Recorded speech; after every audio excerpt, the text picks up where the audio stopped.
Você já parou para pensar que confiança não é um sentimento? Pois é, muita gente espera se sentir confiante antes de dar um passo de fé.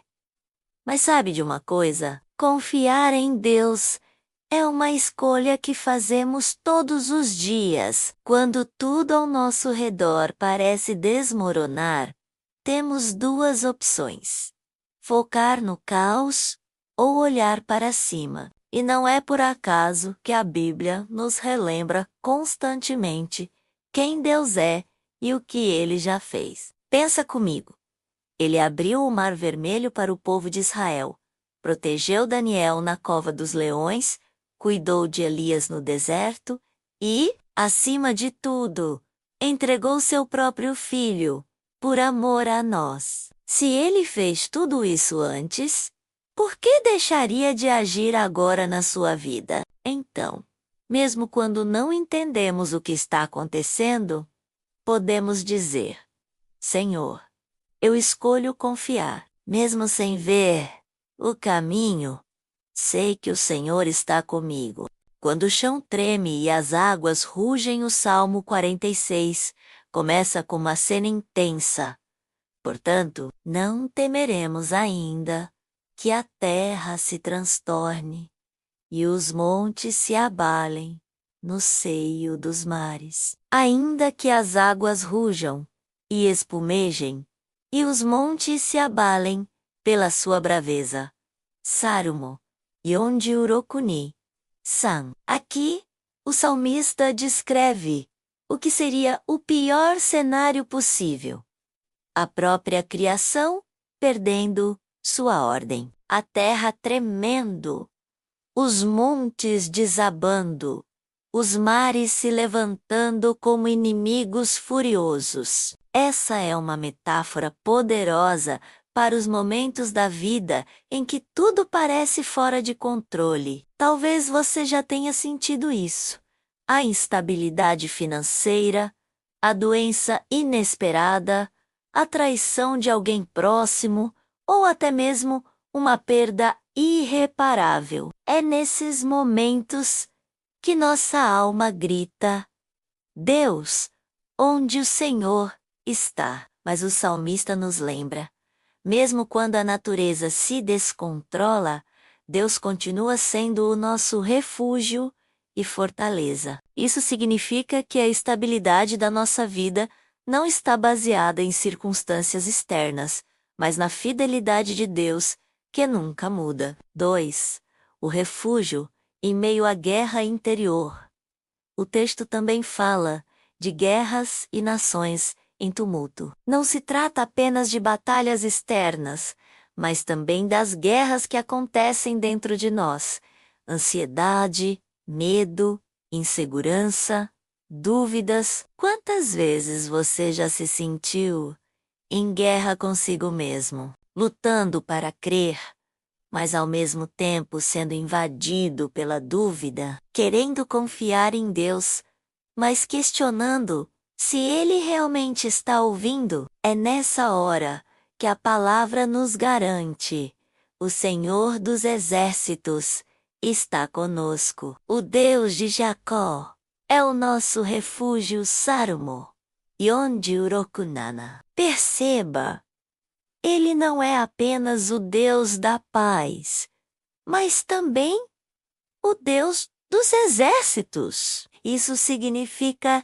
que Ele luta as nossas batalhas. Confiar em Deus não é ignorar a dor, mas acreditar que Ele está lutando ao nosso lado e que a vitória já está em Suas mãos. Confiar em Deus é uma escolha, não um sentimento.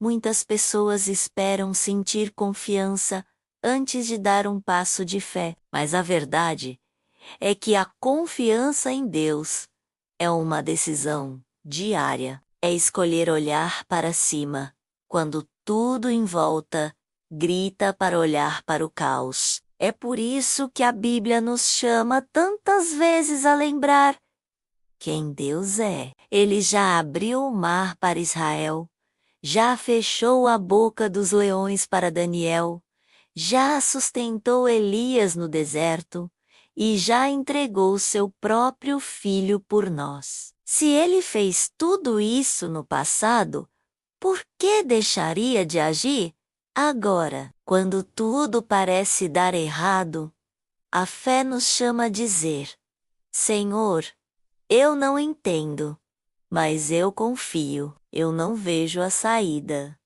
mas eu sei que o Senhor está comigo. 4. O convite de Deus. Aquietai-vos, um dos versículos mais conhecidos desse salmo, é o versículo 10. Aquietai-vos e sabei que eu sou Deus. Esse é um convite ao descanso. Não significa passividade, mas significa entregar o controle a quem realmente governa todas as coisas. Muitas vezes, o maior inimigo da nossa confiança em Deus não é a tempestade, mas a nossa própria ansiedade. Confiar em Deus é parar de lutar com as próprias forças e deixar que Ele seja Deus na nossa vida. É aceitar que Ele vê além do que nós vemos e que seus caminhos são mais altos que os nossos. O segredo da confiança. Presença de Deus. Por fim, o Salmo 46 nos mostra qual é a base da confiança, a presença de Deus. Há um rio cujas correntes alegram a cidade de Deus, o santuário das moradas do Altíssimo. Deus está no meio dela. Não será abalada. Sarumo Yonji Uroku Yongo.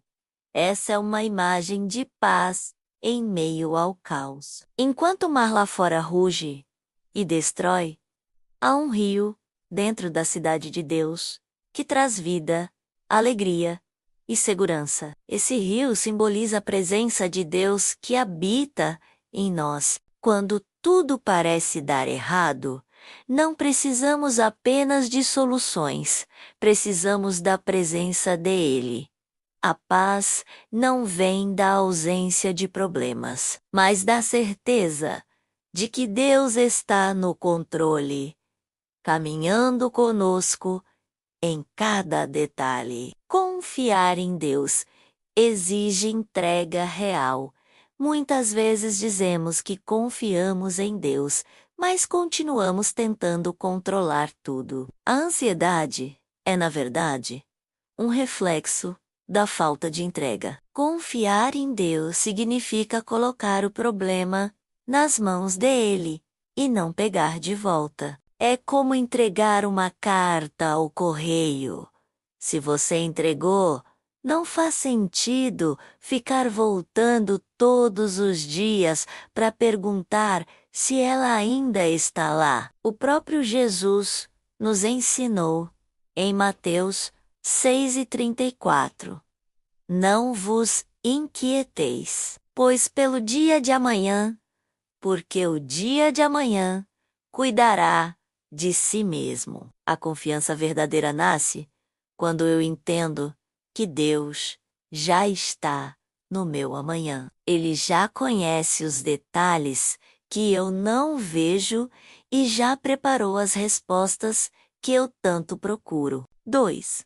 Confiar em Deus é se encher da palavra.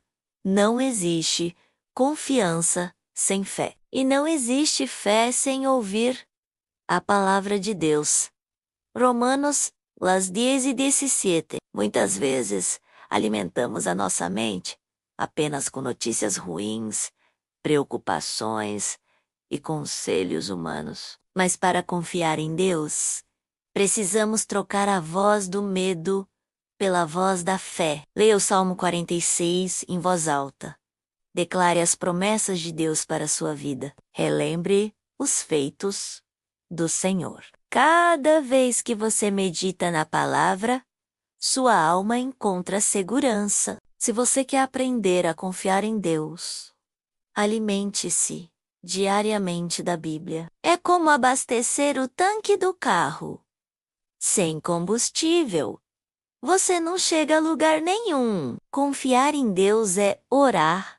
Mesmo sem sentir, muitas pessoas deixam de orar porque não sentem vontade ou porque acham que Deus não está ouvindo. Mas a oração não depende de sentimentos, depende de fé. A Bíblia diz em Filipenses 4, 6-7: Não estejais inquietos por coisa alguma. Antes, as vossas petições sejam em tudo conhecidas diante de Deus pela oração e súplica, com ações de graças, e a paz de Deus, que excede todo o entendimento, guardará os vossos corações e os vossos pensamentos em Cristo Jesus. Perceba, primeiro você ora, depois vem a paz. A ordem é essa. Você não espera sentir paz para orar. Você ora para receber paz. Confiar em Deus é abrir o coração, contar tudo a Ele e depois descansar, sabendo que a resposta vem no tempo certo. 4. Confiar em Deus é lembrar do passado. Uma das armas mais poderosas contra o medo é a memória. O povo de Israel constantemente erguia altares de pedras para lembrar das vitórias que Deus lhes havia dado. Quando o desânimo bater, lembre-se daquela vez que Deus abriu uma porta inesperada, do momento em que Ele curou alguém da sua família, da situação que parecia impossível, mas foi vencida. Confiar em Deus é aceitar que Ele sabe o que faz. Uma das maiores dificuldades da fé é aceitar que a resposta de Deus pode ser diferente daquilo que pedimos. Às vezes oramos pedindo que Ele feche a boca do leão, mas Ele permite que entremos na cova para provar que pode nos guardar lá dentro. Às vezes pedimos para não enfrentar o fogo, mas Ele nos leva para dentro da fornalha para mostrar que o fogo não nos consome. Confiar em Deus é crer que a vontade dele é boa, perfeita e agradável. Romanos 12:2, mesmo quando não entendemos. 6. Confiar em Deus é parar e ouvir no meio da correria. Deus nos chama a aquietar o coração. Aquietai-vos e sabei que eu sou Deus. Salmo 4, 6 e 10. Quantas vezes deixamos de ouvir a voz de Deus porque estamos ocupados demais, agitados demais, distraídos demais? Confiar em Deus também é tirar momentos de silêncio, fechar os olhos, desligar o barulho e simplesmente dizer: Fala, Senhor, estou aqui. Se esta mensagem falou ao seu coração, curta este vídeo, se inscreva no canal, ative o sininho e compartilhe com alguém que precisa ouvir esta palavra. Assim, juntos, levaremos esperança para muitos que estão cansados e aflitos